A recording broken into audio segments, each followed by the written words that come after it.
좀 되긴 했는데요. 요즘 우리 중고등학교 다니는 우리 아이들 사이에서 엄청난 욕 문화가 형성되어 있습니다. 예전에는 좀 논다 하는 애들이 주로 더 많이 했는데, 또 그런 애들끼리 이렇게 모여서 함께 놀았죠. 하지만 여러분, 요즘에는 그룹 간의 격차가 사라졌습니다. 무슨 말입니까? 요즘에는 좀 노는 아이들뿐만 아니라 거의 대부분의 우리 아이들이, 특별히 중학교, 고등학교, 심지어는 초등학교 다니는 우리 아이들, 그 아이들이 그냥 일상의 언어로 욕을 아주 자연스럽게 풍성하게 그렇게 사용하고 있다는 겁니다. 왜 욕을 하냐 이렇게 물으면 친구들끼리 욕을 하면 친근감이 느껴져서 좋아요. 지금 나오면 안 돼요. 뭐 그럴 수 있습니다. 나에게 욕을 해도, 내가 욕을 해도 기분 나빠하지 않을 친구가 있다. 꽤 괜찮아요. 의미는 참 좋았습니다. 실험을 하나 해보았는데요. 그래서 그 아이들, 욕 문화가 아주 풍성하게 형성되어 있는 아이들을 쫙 모아놓고 1분이에요. 긴 시간 아닙니다. 1분 동안 서로 욕하지 않고 대화하기. 겨우 1분이에요. 시작. 여러분, 그러니까 어떤 현상이 나타났을까요? 아무도 말을 안 하는 거예요. 왜요? 욕을 빼니까 서로 할 말이 아예 없는 거예요. 그래서 몇 차례 시도를 한 겁니다. 다시 몇 차례 시도 끝에 겨우 성공을 했는데, 아이들에게 묻는 거예요. 1분 동안 욕을 안 하니까 어땠어? 말이 안 통해요. 할 말이 없어요. 그래서 1분 동안 아이들이 무슨 말을 했나 보니까 얘들아 밥 먹었니? 오늘은 어땠니? 그래서 왜 욕을 하는가 물었습니다. 이제 나와야 되는 거예요. 방송실. 타이밍 안 맞을 때가 있어요. 습관이 되어서 25.7%. 남들이 하니까 왠지 욕을 안 하면 뒤처질 것 같아요. 18.2%. 스트레스를 풀기 위해서 17%. 또 친구들끼리 친근감을 나타내기 위해서 16.7%. 나만 욕을 안 하고 있으면 만만하게 보일까봐 8.2%. 무슨 말입니까? 이게 욕하는 것이 이제 습관이 되었고 문화가 됐다는 거예요. 그 말이 뭡니까? 습관이 되었고 문화가 되었다. 이 말의 의미는 이제 웬만해서는 고칠 수 있다는 겁니까? 못 고친다는 겁니까? 못 고친다는 거예요. 이 자리에 우리 중등부, 고등부 친구들이 별로 없어요. 우리 아이들은 없겠죠. 이렇게 생각하고 싶어요. 그냥 믿습니다 하고 싶어요. 자, 없지만, 우리 아이들은 없지만 우리 다 부모니까, 또 어른이니까 또 이 시간 잘 들으시고 또 자녀들 교육하는데 중요한 또 참고가 되시면 좋겠습니다. 실험을 한 가지 더 했습니다. 욕을 하루에 100번 이상 하는 아이들. 100번 별거 아니에요. 많이 합니다, 아이들이. 100번 이상 하는 아이들을 A그룹으로, 그리고 하루에 10회 이하, 10회 이하로, 10번 이하로 하는 아이들을 B그룹으로 이렇게 나누어서 실험을 했어요. 그리고 동시에 A그룹 아이들하고 B그룹 아이들에게 어떤 요청을 했냐면, 대한민국이라고 하는 단어가 떠올랐을 때 떠오르는, 대한민국이라는 단어를 이야기했을 때 자연스럽게 떠오르는 단어 이야기하기. 그러니까 결국엔 뭐냐면 어휘력 테스트예요. 어휘력 테스트. 자, 그랬더니 욕을 많이 하는 그룹 아이들은요, 지금 나와야 되는데 자막이 21개를 이야기합니다. 대한민국 했을 때 연상되는 단어를 21개를 얘기했고, 욕을 적게 하는 아이들, 그 그룹의 아이들은 39개를 이야기한 것입니다. 차이가 몇 개죠? 18개 차이가 나요. 무려 18개 차이가 난 것입니다. 자, 실험을 통해서 무엇을 알게 되었을까요? 욕을 많이 하는 아이들일수록 어휘력이 부족하다. 이것을 알게 된 겁니다. 자, 그 이유가 무엇일까요? 바로 프루닝이라고 하는 것 때문에 그래요. 자, 프루닝의 뜻은 뭐냐면 가지치기, 전지 작업 이런 뜻이에요.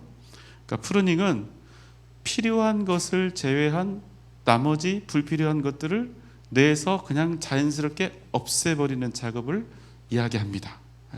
그럼 이게 여러분 뜻하는 바가 무엇일까요? 놀랍게도요, 이 욕이 대단합니다. 시와 같아요. 함축적인 의미를 가지고 있어요. 시를 통해서 우리가 사랑 그러면 정말 여러 가지 의미가 그 안에 담겨 있잖아요. 욕도 그래요.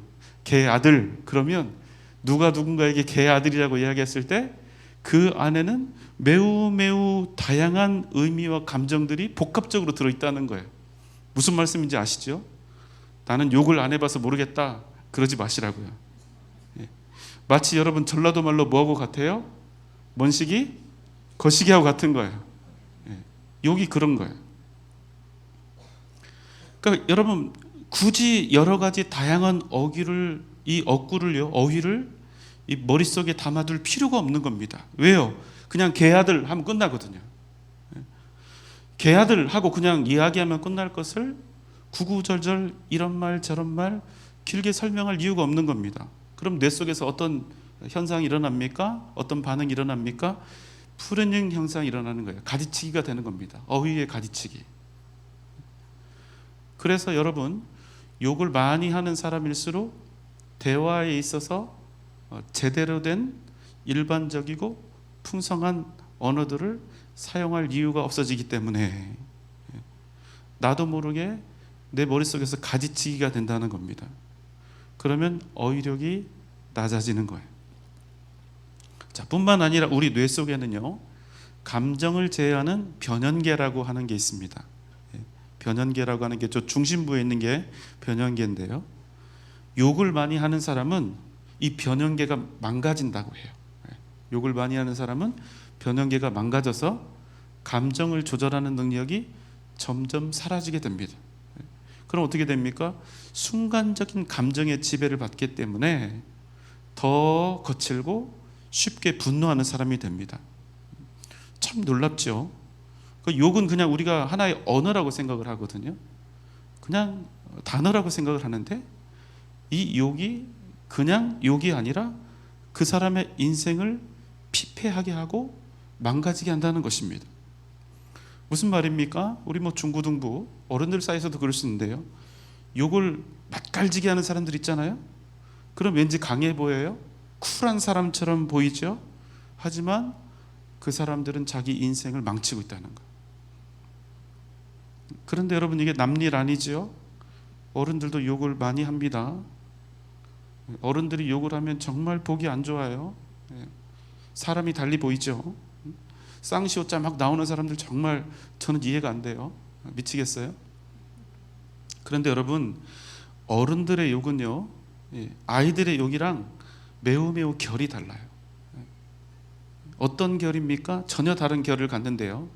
아이들은 이해할 수 있어요. 아직 철이 없으니까 어느 정도 합리화도 됩니다. 아이들은 습관적으로 하고 지들 그 살아간 문화이기도 하고 또 재미로 하기도 하고 친근감을 표현하기 위해서 하는데, 어른들의 욕은요 때때로 분명한 목적을 갖는다는 거예요. 어떤 목적입니까? 사전에 보면 여러분 욕이라고 하는 단어에 대해서 이렇게 설명을 하고 있는데, 남의 인격을 무시하는 모욕적인 말, 또는 그 뒤 같이 읽어볼까요? 시작. 남을 저주하는 말. 여러분 남의 인격을 무시하는 모욕적인 말, 그리고 그 다음이 뭐라고요? 남을 뭐하는 말? 저주하는 말이 욕이라고요. 자, 무슨 말씀입니까? 어른들의 욕에는 의미가 들어있다는 거예요. 단순히 습관도 아니고 모욕적인 말도 아니고 실제로 상대방을 저주하는 목적을 갖고 있다는 말씀입니다. 그래서 애들이 하는 욕하고는 차원이 달라요. 더욱 문제가 되는 겁니다. 자, 만약 누군가가 욕을 하는데 개아들아, 원래는 이 개아들이 그 개아들이 아니에요. 개아들아 나가 죽어라. 다들 이제 욕으로 머릿속에서 번역만 해서 들으세요. 하지는 마시고. 개아들아 나가 죽어라. 그럼 여러분 이게 단순히 모욕하는 욕이 아니라 실제로 그 사람이 나가 죽었으면 하는 저주인 경우가 많지요. 상당히 많죠. 실제로 우리 마음속에 미워하는 사람이 있다고 생각을 해보세요. 정말 죽이고 싶을 만큼 혐오하는 그런 사람이 있을 수도 있습니다. 나를 억울하게 한 사람, 나에게 상처를 입히고 있는 사람들, 나를 인격적으로 모독하고 있는 사람들 많아요. 나를 그렇게 고통스럽게 하는 사람을 대할 때 그 사람이 죽었으면 하는 그런 마음만 있는 게 아니라 심하면 내가 그를 죽이면 좋겠다 이런 생각까지 들 때가 있단 말입니다. 제가 감히 강단에서 이런 욕들을 실제로 옮길 수가 없어서 그러는데, 여러분, 우리가 쓰는 이 욕들 중에는요, 실제로 상대방의 미래와 인생을 저주하는 욕들이 상당히 많아요. 많습니다. 제가 그냥 고운말로 다시 욕을 풀어서 해볼게요. 나가 죽어라, 개아들아, 네 인생 실패하고 망해라, 나쁜 사람 만나서 고통당하고 사기도 당하고 얻어 터지고 고생하다 빨리 죽어라. 여러분, 이런 욕, 이런 저주의 말을 누군가 다른 사람으로부터 들었다면 여러분의 마음이 어떨까요? 만약 여러분이 그런 욕, 아주 심한 욕, 그런 저주의 말들을 들었다면 여러분 그 마음이 어떠시겠습니까? 너무나 화가 나죠. 당혹스럽고 수치스럽습니다. 얼굴이 발갛게 되고 정말 몸둘 바를 모르게 되는 거예요. 그럼 여러분 어떻게 하면 좋을까요? 나도 같이 화내면서 분노하면서 상대방이 나에게 한 그 똑같은 수준의 욕과 똑같은 수준의 분량의 저주, 아니 똑같이 하면 뭔가 모자란 것 같으니까 그 사람에게 들었던 것보다 더 심하게 더 많은 양으로 응수하면서 여러분 함께 퍼부어 줘야 할까요? 우리 인간적인 생각으로는 그렇게 하는 게 맞죠. 그렇게 하고 싶어요. 우리의 마음 같아서는 그것보다 훨씬 더 넘치도록 되갚아주고 싶은 겁니다. 하지만 여러분, 그때 내 마음이 원하는 대로, 내 마음이 요구하는 대로 그대로 하게 되면 나는 나에게 욕을 한 그 사람보다 더 큰 죄를 짓게 된다는 겁니다. 욕 얻어먹고 저주 받은 것만 해도 화가 나고 정말 짜증나는 일인데, 거기에 더해서 내가 나에게 욕한 사람보다 더 큰 죄를 짓는다? 그럴 이유가 뭐가 있냐는 거예요. 그러니까 여러분, 정신 바짝 차려야 돼요. 누군가 나에게 헛소리하고 쌍시옷자 날리고 개아들 이런 욕하면 더 정신 바짝 차려야 됩니다. 이것보다 더 큰 유혹이 없거든요. 이것보다 더 큰 죄를 쉽게 지을 수 있는 방법이 없는 거예요. 아니 그래도 화나고 열받는데 어떻게 하죠? 그래도 조금만 참으세요. 조금만 참으세요. 열받는다고 성격 드러내지 말고, 그대로 표현하지 말고 조금만 참으세요. 누가 여러분을 욕하고 저주하고 열받게 해도 열받지 마시고 조금만 참으세요. 그리고 평안하세요. 그러려니 하세요. 그래도 괜찮습니다. 그래도 괜찮아요. 왜 그럴까요? 그 사람이 내는 욕과 저주는 그저 소리만 요란한 깡통 같은 것에 불과하기 때문에, 무엇보다 그 사람이 나에게 하는 저주가 능력이 있다 없다. 왜 이렇게 조시네요? 능력이 있다 없다? 없다. 그게 핵심이에요. 그게 포인트예요. 이거 잊으면 내가 응수하다가 내가 더 큰 죄를 짓는 거예요. 그 사람이 내린 저주가 전혀 나타나지 않기 때문에. 여러분 잊지 마십시오. 사람이 입으로 아무리 세게 얘기를 해도 사람이 복과 저주를 내리는 것이 아닙니다. 사람이 아무리 당신 복 받으라 해도 아무 소용없어요. 사람이 아무리 당신 저주 받으라 해도 역시 아무 소용없습니다. 왜 그렇습니까? 이 세상의 모든 복과 저주는 오직 누구에게 있기 때문에? 살아계신 누구에게? 하나님께 있기 때문에.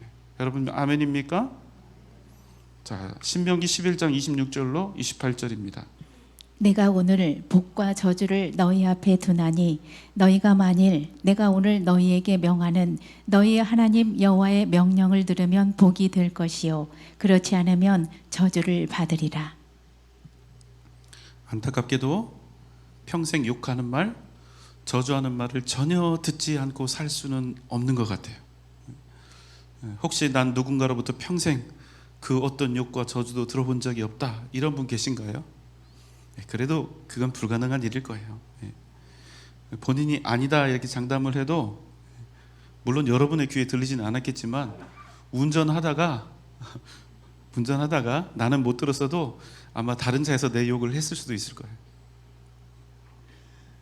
그러니까 싫든 좋든 우리는 어쩔 수 없이 누군가의 욕, 누군가의 저주 속에서 산다, 이렇게 말할 수밖에 없는 거죠. 그래도 결론은 무엇이다? 그럼에도 괜찮다.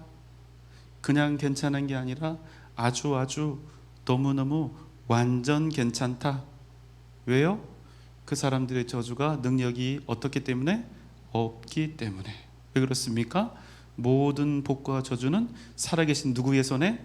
하나님의 손에 있기 때문에. 자, 또 볼까요? 우리가 오늘 나누고 있는 내용 관련해서 아주 중요한 말씀이니까 한번 잘 보세요. 누가복음 10장 5절 6절입니다. 어느 집에 들어가든지 먼저 말하되 이 집이 평안할지어다 하라. 만일 평안을 받을 사람이 거기 있으면 너희의 평안이 그에게 머물 것이요 그렇지 않으면 너희에게로 돌아오리라. 예, 우리는 서로 축복해야 합니다. 서로를 위해서 기도하고 또 서로를 위로해야 하죠. 최선을 다해서 그렇게 해야 합니다. 그게 하나님 뜻이에요. 자, 왜요? 이게 사실은요, 다른 이들을 축복하는 일이기도 하지만 결국에는 그것이 나를 축복하는 일이기 때문이에요.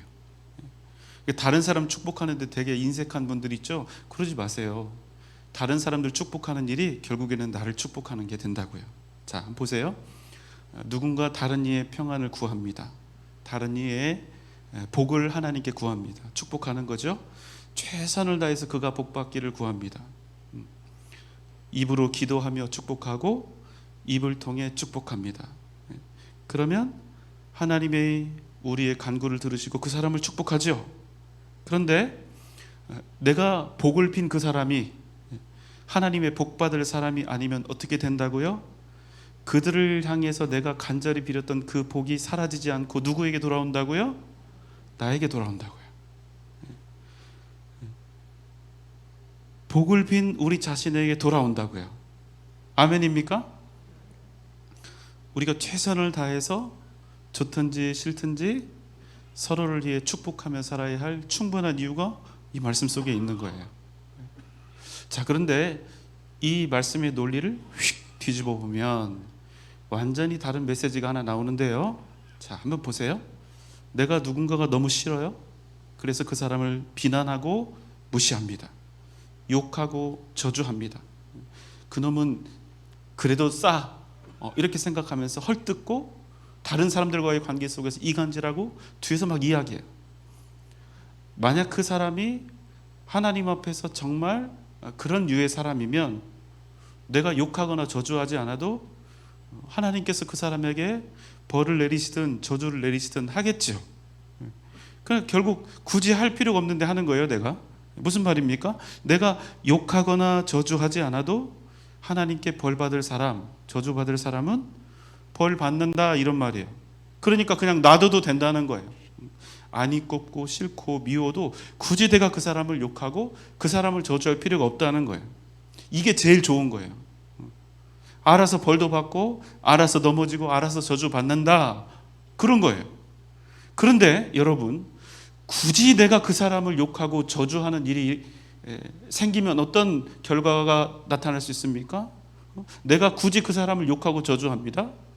문제는 뭐냐면요, 내가 욕하고 저주한 그 사람이 하나님 보시기에 그런 비난이나 욕을 받을 사람, 저주 받을 사람이 아닐 수 있다는 거예요. 내가 어떤 사람을 욕하고 막 저주하고 있는데, 쌍욕을 하고 있는데 하나님 보시기에 나보다 내가 욕하고 있는 그 사람이 오히려 훨씬 더 의롭고 괜찮은 사람일 수 있다는 거예요. 그저 내가 부족하고 내가 악해서 그 사람을 욕하고 저주하고 있는 것이지, 이간질하고 있는 것이지, 그 사람이 하나님 보실 때 나보다 훨씬 더 훌륭한 사람일 수 있다는 겁니다. 그럼 어떻게 된다는 겁니까? 내가 그 사람을 향해서 욕을 하고 저주를 퍼부었다? 그런데 그 사람은 그런 욕을 당하거나 저주받을 사람이 아니다? 하나님께서 그가 저주받기를 원하지 않으신다? 그럼 어떻게 됩니까? 내가 그 사람을 향해서 퍼부었던 흉악한 저주들이 다 누구에게 돌아온다? 나에게 돌아온다. 그러니까 여러분, 정말 유의하셔야 해요. 정말. 내가 죄 없는 사람을 향해서 욕을 하고 죄 없는 사람에게 저주를 퍼부었는데 의롭고 거룩하신 하나님이 그냥 계시리라 생각하지 마세요. 그는 하나님을 거룩한 하나님으로 생각하지 않는 겁니다. 시편 141편 3절입니다. 여호와여 내 입에 파수꾼을 세우시고 내 입술의 문을 지키소서. 여러분 아멘입니까? 매일 우린 이 기도해야 해요. 우리 입이 장난이 아니거든요. 틈만 나면 이 입이, 하나님을 찬양했던 이 입이 틈만 나면 죄를 짓거든요. 다른 사람 욕하고 저주하거든요. 그러니까 우리 날마다 기도해야 한다고요. 하나님, 내 입에 파수꾼을 세우시고 내 입술의 문을 지켜주옵소서. 아멘입니까? 자, 오늘 말씀은 저주에 관한 이야기입니다. 이거 설교 끝났을 시간인데 이제 본론이에요. 너무 실망하지 마세요. 얼마 안 남았으니까. 자, 민수기 22장 2절로 4절입니다. 시볼의 아들 발락이 이스라엘이 아모리인에게 행한 모든 일을 보았으므로 모압이 심히 두려워하였으니 이스라엘 백성이 많음으로 말미암아 모압이 이스라엘 자손 때문에 번민하더라. 미디안 장로들에게 이르되 이제 이 무리가 소가 밭에 풀을 뜯어 먹음 같이 우리 사방에 있는 것을 다 뜯어 먹으리이더라 하니 그때 십볼의 아들 발락이 모압 왕이었더라. 자, 오늘 말씀에는 중요 인물 두 사람이 등장을 하는데 첫 번째 인물은 발락입니다. 이 사람은 누구냐면 모압의 왕이에요. 그런데 지금 이 모압의 왕인 발락이 보니까 지금 코앞에 누가 와 있습니까? 이스라엘 백성들이 와 있는 거예요. 그런데 이 사람들이 어떤 사람들이죠? 애굽의 노예요, 오합지졸에 불과한 이들이 주변 나라를 싹 다 정리하고 다 정복하고 가나안을 향해 행군하고 있는데 자기 나라 앞에 있는 겁니다. 쫄립니까? 안 쫄립니까? 쫄리죠. 두렵고 무서워서 견딜 수가 없는 거예요. 그래서 이 모압의 왕 발락은 밤새도록 번민합니다. 그러다가 묘수를 생각해내는데요. 5절 6절입니다. 그가 사신을 부올의 아들 발람의 고향인 강가 부돌에 보내어 발람을 부르게 하여 이르되 보라, 한 민족이 애굽에서 나왔는데 그들이 지면에 덮여서 우리 맞은편에 거주하였고 우리보다 강하니 정하건대 와서 나를 위하여 이 백성을 저주하라. 내가 혹 그들을 쳐서 이겨 이 땅에서 몰아내리라. 그대가 복을 비는 자는 복을 받고 저주하는 자는 저주를 받을 줄을 내가 알미니라. 예, 아까 모압의 왕 이름은 발락이었고요. 지금 나오는 사람의 이름은 발람입니다. 이 사람이 누구냐면 당시 메소포타미아에서 가장 유명한 선지자였어요. 그러니까 어느 정도로 대단한 사람이냐? 그가 누군가의 복을 빌면 복을 받고 누군가를 저주하면 저주를 받을 줄을 내가 알미라. 모압 왕이 이렇게 고백할 정도로 대단한 선지자였죠. 자, 이 모압 왕 발락이 이 선지자 발람을 청한 것입니다. 그들이 우리보다 강하니, 이스라엘이 우리보다 강하니 청하건대 와서 나를 위해 이 백성을 저주하라. 그대가 복을 비는 자는 복을 받고 저주하는 자는 저주 받을 줄을 내가 알미라. 그리고 뭐라고 합니까? 17절입니다. 내가 그대를 높여 크게 존귀하게 하고 그대가 내게 말하는 것은 무엇이든지 시행하리니 청하건대 와서 나를 위하여 이 백성을 저주하라 하시더이다. 자, 모압 왕 발락이 선지자 발람에게 제안합니다. 네가 만약에 이스라엘을 저주해 준다면 내가 그대를 크게 높여 존귀하게 하고 그대가 말하는 무엇이든지 내가 시행하리라. 야, 여러분 얼마나 귀가 솔깃합니까? 왕을 마음대로 움직일 수 있는 선지자가 되는 거예요. 이스라엘을 한번 저주하기만 하면 돈과 명예를 다 거머쥘 수 있는 그런 기회가 온 것입니다.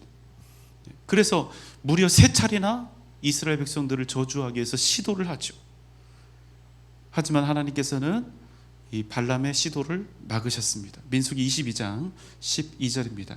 하나님이 발람에게 이르시되 너는 그들과 함께 가지도 말고 그 백성을 저주하지도 말라. 그들은 복을 받은 자들이니라. 야, 그래서 발람은요 결국 이스라엘 백성들을 저주하지 못하고 되레 축복하는 것으로 자신의 일을 마무리하죠. 하지만 여러분 절대로 오해가 있으면 안 됩니다. 어떤 오해입니까? 한번 가정을 해보겠습니다. 만약 발람이 하나님이 그렇게 하지 마라 했음에도 불구하고 모압 왕의 편에 서서 이스라엘을 실제로 여러 차례 저주했다면 과연 어떤 일이 벌어졌을까 하는 것입니다. 여러분 어떻게 생각하십니까? 만약에 발람이 이스라엘을 실제로 저주했다면 결과는 그럼에도 불구하고 이스라엘은 복을 받는다는 거예요. 왜요? 복은 오직 누구로부터 오는 것이니까? 하나님으로부터 오는 것이니까. 여러분 야곱이요 팥죽 한 그릇에 형을 속여서 장자의 권리를 빼앗죠.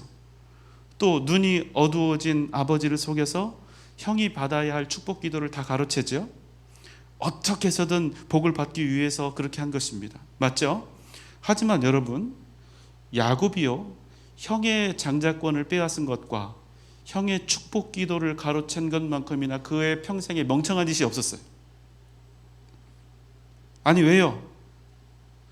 야곱이 크게 되고 복받은 것은 야곱이 또 아브라함과 이삭의 뒤를 이어서 진짜 이스라엘이 된 것은 그가 인생살이에 능수능란했기 때문도 아니고 그가 형에게서 장자권을 가로채고 축복 기도를 가로채는 데 성공했기 때문이 아니라는 거예요.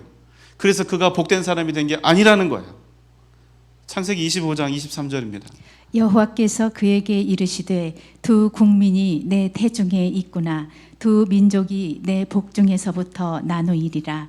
이 족속이 저 족속보다 강하겠고 큰 자가 어린 자를 섬기리라 하셨더라. 하나님께서 뭐라고 하셨습니까? 이 족속이 저 족속보다 강하겠고 큰 자가 어린 자를 섬기리라.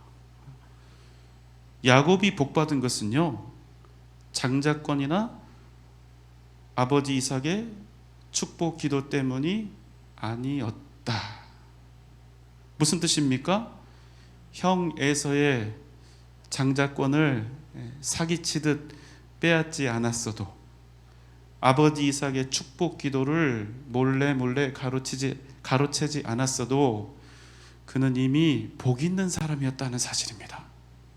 아니 오히려 야곱이 그런 양아치 짓을 하지 않았다면 야곱은 평생 당당하고 훨씬 더 명예로운 삶을 살 수 있었을 것이란 말씀이에요. 바단 아람으로 형의 위협을 통해서 위협 때문에 도망치지 않았어도 됐고 평생을 사랑하는 아버지 또 엄마 곁에서 행복한 시간을 보낼 수도 있었을 것입니다. 살아계신 하나님을 바라고 구하는 대신에 그저 복받는 그 일에 눈이 어두워서 수단 방법 가리지 않았기 때문에 그는 20년 동안 삼촌집에서 노예처럼 종처럼 살아야 했고 결국에는 평생 그가 그리워하고 사랑했던 엄마 리브가를 끝내 다시는 보지 못하고 그 인생이 마무리가 되는 거예요. 여러분 얼마나 비극입니까? 복 받으려고 별짓 다 했는데 실제로 그는 책임을 지고 있는 거예요. 자기가 양아치 짓 한 거에 대해서 책임지고 있는 겁니다. 사랑하는 여러분, 이미 알고 계시지만 여러분의 이 가슴에 좀 깊이 새기시라고요. 복은 누구로부터 옵니까? 하나님으로부터 오는 거예요. 여러분 믿습니까? 복은 누구로부터 온다고요? 하나님으로부터 오는 것입니다. 이 부분에 대해서 우리가 머리로 알고 가슴으로 잊고 우리가 이 가장 중요한 원리와 원칙에 입각해서 살지 않으면 여러분 우리가 하나님께 복을 받기는 받는데 아파요. 하나님께서 우리에게 주시는 복은 변함이 없지만 너무나 많은 것들을 잃어야 해요. 그러니까 여러분 욕심 부리지 마세요. 하나님 뜻대로 사는 일에 집중하세요. 예? 하나님 뜻대로 사는 일에 집중하세요. 우리가 11조 생활하기 정말 힘들죠? 하나님이 지켜보십니다. 그거 합리화해도 소용없어요. 하나님께서 우리에게 주시기로 작정한 복은요 100% 우리가 다 받습니다. 변함없이 받습니다. 하지만 여러분 스스로 복을 만들어 보겠다고 욕심을 낸 그 인생에는 반드시 책임져야 할 일들이 생긴다는 사실도 여러분 함께 기억해야 합니다. 그래서 아무리 여러분 욕심이 나도 하나님의 뜻이 아니면 절대로 선을 넘지 않아야 한다는 거예요. 그걸 잊으면 복은 받지만 하나님의 자녀인데 어떻게 복을 안 받아야? 복은 받지만 아주 복잡한 인생, 책임지는 인생을 살게 된다는 것입니다. 왜요? 제가 주일날 말씀드렸죠. 죄의 결과는 우리가 그저 회개한다고 그냥 땡처리 쉽게 정리되는 것이 아니기 때문입니다. 기억하세요. 우리의 삶은 절대로 무책임한 이런 로직 속에 있는 게 아니에요. 아주 경건하고 거룩하고 우리가 은혜로운 하나님의 이 원리 속에 있지만, 놀라운 은혜의 원리 속에 있지만, 그러나 우리는 자유의지를 가진 한 사람으로서 삶에 대해서 자기가 살아간 삶, 자기가 선택한 것들에 대해서 책임지며 살아가야 한다는 거예요. 여러분, 그게 우리 인생입니다. 반대로 우리에게 고난과 환난이 닥쳐올 수도 있겠죠. 그러나 여러분, 우리는 두려워하지 않을 수 있는 거예요. 왜? 모든 복과 저주가 오직 누구로부터? 하나님으로부터 온다는 사실을 우리가 기억하기 때문입니다. 조금 고난이 오고 아픔이 오고 고통이 와도 우리가 은혜와 사랑이 가득하신 하나님, 온 땅의 주권자이신 하나님, 의로우신 하나님, 우리가 그 하나님을 믿고 신뢰한다면 우리에게 닥쳐온 고난이 두렵지 않은 거예요. 우리가 믿음으로 살아갈 때 얼마든지 어떤 상황 속에서도 당당할 수 있는 이유, 우리가 하나님을 알고 있기 때문에, 살아계신 하나님에게 모든 복과 저주가 있음을 우리가 확신하기 때문에. 여러분, 아멘입니까? 모든 복과 저주는 오직 하나님의 손에 달려 있음을 우리가 믿기 때문인 것입니다. 내가 하나님의 뜻 안에서 믿음으로 살아가고 있다면 여러분, 뭐가 두렵고 뭐가 무섭습니까? 사랑하는 여러분, 주님 바라보면서 사십시오. 주님만 의지하면서 사십시오. 오직 주님 뜻대로 사십시오. 그 길이 생명의 길이요 복된 길임을 여러분 잊지 마십시오. 여러분, 믿습니까? 오늘 이 밤 복의 근원이신 주님, 모든 복과 저주의 유일한 주권자이신 하나님 앞에 겸손히 나아가 그 음성을 들으며 다시 한번 여러분의 삶을 오직 하나님께 확정하는 그 복된 은혜와 결단이 이 시간 여러분 가운데 넘쳐나시기를 주님의 이름으로 축원합니다.